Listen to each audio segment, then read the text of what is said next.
कभी सोचा है हम पर क्या गुजरती होगी जब कोई कहता है कि धौलपुर वही जहाँ डकैत रहते हैं। ये काला एक बदनुमा दाग है हमारे ऊपर कि कहीं भी रहने जाओ पीछा ही नहीं छोड़ता। बद अच्छा बदनाम बुरा। धौलपुर का हर इंसान डाकू नजर आता है बाहर के लोगों को।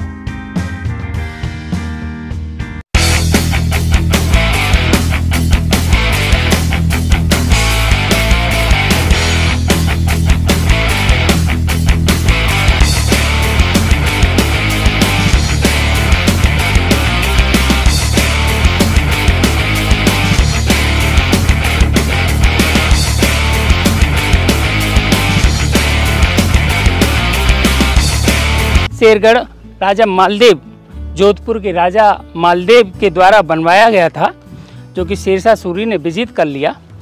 धौलपुर, आगरा और ग्वालियर के आधे हिस्से तक का ये इलाका पूरा शेरशाह सूरी के अधिकार में आ गया। चंबल नदी से वो जगह जहाँ से यहाँ का सीधा एक रास्ता जाता है, वहाँ एक स्नान घाट भी बनाया हुआ है। चंबल नदी का वो एरिया अपने घड़ियालों के लिए जाना जाता है। यह एक राष्ट्रीय संरक्षित पार्क भी है। दूर दराज रह रहे लोगों को क्या पता है कि यहाँ के लोग कैसे हैं और उनका व्यवहार कैसा है। बॉलीवुड वाले आते हैं और हमें बदनाम करके चले जाते हैं। पूर्वाग्रह दूर तो जब हुआ ना, तब यहाँ लोग आएंगे और देखेंगे कि हम भी आम इंसान हैं औरों की तरह। चंबल किनारे रहने वाले ये राजपूत, गुर्जर, निषाद बाहर से आए हुए किसी भी अतिथि को देवतुल्य समझते हैं। शहरी लोगों के अजनबीपन से दूर इन भीड़ों का इंसान अपनापन दिखाता है। रात के 12 बजे भी कोई राह की शरण मांग लेना तो उसे पूरे सम्मान के साथ घर में जगह मिलेगी और प्रेम से भोजन भी कराया जाएगा। गाय और बेटी हमारे लिए परम सम्मानी हैं। लोक देवता बाबू महाराज इन्हीं की रक्षा के लिए तो दुश्मनों से भिड़ गए थे। भले रोजगार की कमी है, भले अशिक्षित हैं, भले गरीब हैं, मगर अतिथि को जल पिलाते समय हम अपना दिल निकाल कर रख देते हैं। अरे कोई आए तो सही इन बिहड़ों में और आकर देखे तो सही कि बिहड़ों में रहने वाले ये लोग किन हालातों में रहते हैं। चंबल अपने प्रचंड रूप में आती है। उपजाऊ जमीन खादरों में तब्दील हो जाती है। खेत है नहीं, रेत भी बंद हो चुका। आगरा, ग्वालियर जैसे बड़े शहरों की वजह से यहाँ व्यापार भी कुछ खास सफल नहीं हो पा रहा। शिक्षा का नामो निशान नहीं है। पर्यटन के लिए कोई प्रयास नहीं किया गया। केवल पशुपालन के सहारे जी रहे हैं लोग। और इन लोगों में से कोई एक चोर निकल गया तो राष्ट्रीय मीडिया हम सबको ओसामा बिन लादेन बना देता है। हमें नफरत की नहीं, मोहब्बत की जरूरत है। शिक्षा और रोजगार की जरूरत है। जहाँ जहाँ मौका मिला है वहाँ हमने अपनी काबिलियत भी साबित की है। चंबल के सुनसान बीहड़ों में भी खूबसूरती बिखरी पड़ी है। बहुत सारे प्राकृतिक, ऐतिहासिक और धार्मिक स्थल हैं। हमारे लिए बीहड़ घर आंगन है। सैकड़ों बार अकेले ही इन बीहड़ों में घूमे हैं। शहीद जवान परिहार और भागीरथ गुर्जर के घर इन्हीं बीहड़ों में हैं। महान क्रांतिकारी राम प्रसाद बिस्मिल भी यहीं जन्मे हैं।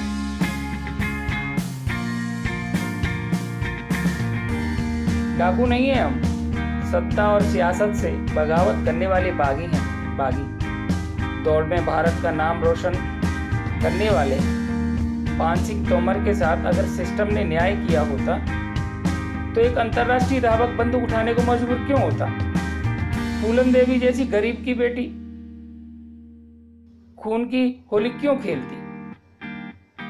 ये सब सोचना होगा कि ये लोग भी कुछ अच्छा कर सकते हैं।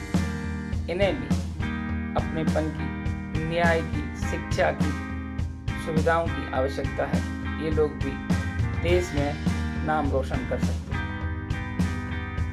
शंकरपुरा घाट पर भवेश्वरी देवी मंदिर के लिए एक परिवार आया था शहर से। अनजाने में कार को थोड़ा आगे ले गए, रेत में फंस गई। नाव वाले दोनों बुजुर्ग अपना काम छोड़कर दौड़े चले आए। निकालने की कोशिश भी की, सफल नहीं हुए तो नज़दीक के गाँव में गए। वहाँ से एक ट्रैक्टर लेके आए। अपना काम छोड़कर आसपास के किसान भी चले आए, बच्चे भी चले आए और उन अजनबी शहरी वालियों, शहरी वासियों को के कार को निकालने में उनकी मदद भी की। बस यही कारण है कि मैं बार बार सभी से कहता हूँ, हम बुरे नहीं हैं, आइए तो सही आप हमारे पास। दोस्तों, आ गए चंबल के नए पुल पर। ये आज चंबल के आने के बाद तीसरा दिन है और पानी उतर चुका है। पानी उतरने के बाद का ये दृश्य दिखाने के लिए आज मैं एक बार फिर आपको चंबल लेकर आया हूँ, यह बताने के लिए कि कोटा बैराज से पानी छोड़ने के बाद यहाँ क्या विभीषिका लाती है ये चंबल, और आज अपने सामान्य रूप में ये क्या रूप दिखाती है। सामान्यतः चंबल का पानी एकदम साफ होता है। अन्य नदियों की अपेक्षा सबसे अधिक साफ पानी चंबल का माना जाता है। यहाँ लेकिन यह विडंबना है कि नर्मदा नदी, गंगा नदी, यमुना नदी की तरह इसको वो धार्मिक महत्व, वो पवित्रता का महत्व प्राप्त नहीं हुआ। चरमवती के नाम से इस नदी को जाना जाता है। जनापाब की, इंदौर के पास जनापाब की जो पहाड़ियां हैं, मऊ नाम की जगह पर, वहां से ये निकली है और वहां से बहने के बाद सवाई माधोपुर में बनास नदी का पानी ले लेती है। रामेश्वरम नाम की जगह पर त्रिवेणी संगम बनता है। बनास बेड़ज का पानी लेने के बाद ये सीधे सवाई माधोपुर होते हुए धौलपुर आती है। धौलपुर में ये माधोपुर और धौलपुर में दोनों ही जगह बड़े बड़े खादर बनाती हैं, जिन्हें हम भरके नाम से जानते हैं। इन्हीं भरकों में कहा जाता है कि यहाँ सालों तक डाकुओं का निवास रहा है, डाकुओं की शरण स्थली रहा है। अंग्रेजों के समय से जो लोग बगावत कर उठते थे, इन्हीं चंबल के किनारे रहने वाले लोगों ने बगावत का झंडा उठाया और वो बागी कहलाए। चंबल अपने घड़ियालों के लिए जानी जाती है। आज भी इस जिस जगह आप चित्र में देख रहे हैं वो है घड़ियाल प्रजनन स्थली है। यहाँ पर डॉल्फिन और घड़ियाल बहुत अधिक मात्रा में देखे जा सकते हैं। आप देख रहे हैं ये नया पुल बना है और मेरे पीछे देख रहे होंगे आप, वो पुराना पुल है। 2 दिन पहले ये पुराना पुल डूब चुका था और आज 2 दिन बाद ही ये पानी उतर चुका है।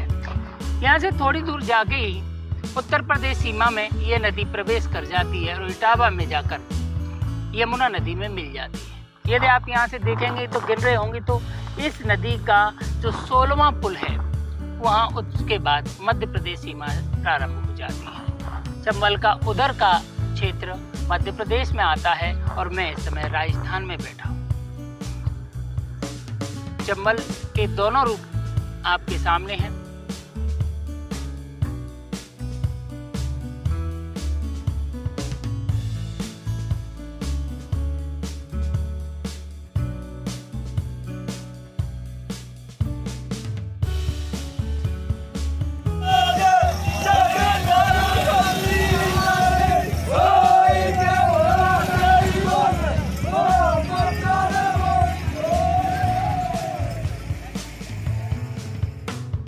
आप देखेंगे कि सवाई माधोपुर, करौली और धौलपुर के पूरे इस क्षेत्र में जहां चंबल बहती है, उसके सहारे रहने वाले लोग अधिकांशतः गुर्जर समुदाय, राजपूत समुदाय या मल्ला जाति के लोग होते हैं।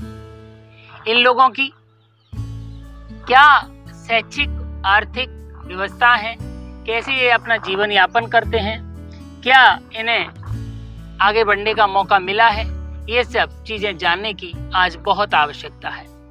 यदि कोई व्यक्ति डाकू बन रहा है, समाज से हट रहा है, समाज को विध्वंस कर रहा है, तो वो क्यों कर रहा है, इसके पीछे के कारणों को भी जानना होगा। यदि उन्हें शैक्षिक व्यवस्थाएं, शैक्षिक सुविधाएं मुहैया कराई जाएं, उन्हें एक अच्छे समाज में रहने का मौका दिया जाए, तो निश्चित तौर पर वो भी एक अच्छे नागरिक बन सकते हैं। चंबल बुरी नहीं है दोस्तों, चंबल बहुत खूबसूरत है। चंबल की वादियां बहुत खूबसूरत हैं, यहाँ के लोग बहुत खूबसूरत हैं। जरूरत है तो बस उन्हें अपनापन देने की।